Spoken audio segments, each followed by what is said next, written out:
I'm about to head out and grab some lunch. It's kind of the middle of my day, and I'm gonna, I think, record some thoughts on getting to 10 grand a month, which, like, as a software agency, which is, it's a big benchmark that a lot of people seem to be interested in, and one that I hit a little while ago. So I'll be sharing some thoughts a little bit about that and walking around a little bit, I think. First and foremost, one of the things which is really worth noting about development agencies or development businesses, software development as a whole, is that you are very susceptible to feast and famine cycles. That means you are not so much going to like slowly work your way up, 2,000 a month, 3,000 a month, 5,000. It's more like you'll jump to 5 grand, then down to 3, then up to 8, then down to 2. So I ended up realizing I had a call like 15 minutes after I was getting lunch, so I did not have time to record anything, and now I'm headed to the gym. The other things that are important to keep in mind to hit that kind of benchmark with software specifically is like you have to get distribution right. That's the biggest thing. The biggest limiting factor to your 10K month is going to be probably lead generation. So to go from 0 to 10, that's really where a lot of the magic needs to happen. And that is all about distribution network, who you know. It is not about how much cold outreach can you do, because cold outreach for software specifically has a huge mental spam filter. It's very, very hard to overcome that. And so I have found it more effective to go through warm outreach and play that game on the short term and play with content and things like that. You don't have to become like famous. It's just about making friends who have the kind of people who might buy your services. So friends with founders, friends with other, tech companies, things like that. And then doing really good work, because referrals are going to be the way that you get new customers, and you will not get a lot of chances at referrals because you do not have a high volume of customers. And my 2 cents would be like, start lower ticket, because it will get you more reps and more practice rounds with deals, which will let you get better at those deals, so that then you can start to ask, you get better at the deals.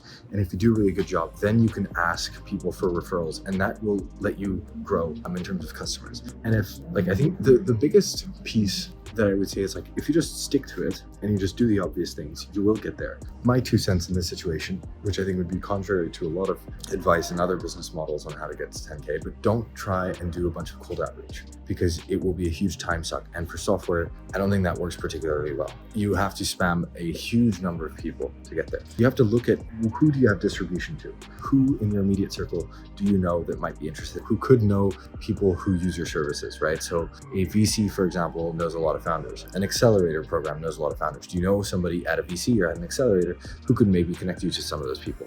And come at it from a very genuine angle, and people will usually be happy to help. The rest of going from 0 to 10K, just keep doing that stuff. Like, there's no particular magic recipe that's going to take you to that point.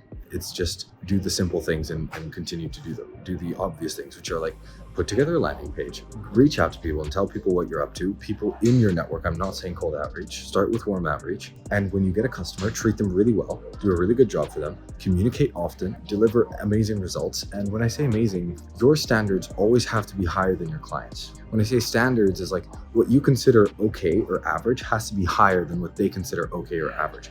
That is the biggest piece that most people miss. That is the reason why people pay a hell of a lot more money, is because if your average is higher than theirs, they don't need to chase you up about small details. Their review work is really going to be focused on high level strategic things. Whereas if your average is below what they consider average, they're going to have to nitpick a bunch of things and tell you like, this isn't good enough. Why is this, this shadow looks off. This animation is not good. These details are what make a huge difference. And I think it is the difference between a really great business and a very average one that probably just breaks even. And I see too many people wanting to build businesses, but then you tell them to build something and it is mediocre. It is not good enough. I would encourage as much as possible, raise your standards, raise your bar for what you consider good enough.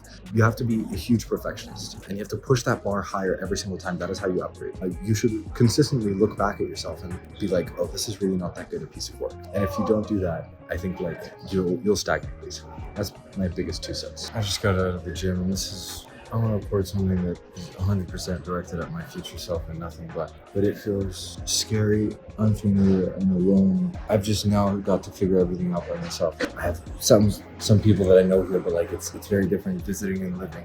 And just now it's really frustrating. There's so many things to think about. It definitely feels a little bit overwhelming, but I don't know. Like I just got out of the gym and I felt all kinds of things: frustrated, overwhelmed, pissed off, but excited, and like wanting to make the most of it. I do have self-doubt sometimes, but even something as small as the gym. Like I've been going to the gym for a really long time. I'm like, am I doing the right thing? Is this enough? Should I do the other gym check? Like I kind of want to do something else. Should I do Brazilian Jiu-Jitsu? There's so many questions, and oftentimes there's nobody to ask. You just have to ask yourself, and that's okay. But that can feel overwhelming, and I just got out of that gym. I don't know, my head was spinning a little bit, and I wanted to talk a little bit about it. And I have found a lot of comfort in making these recordings, same way I used to do voice recordings. It's not because, this is the kind of recording which is really just to digest thoughts. I'm putting them on paper, writing them down, making words out of thoughts is useful. You have to organize them. So, yeah.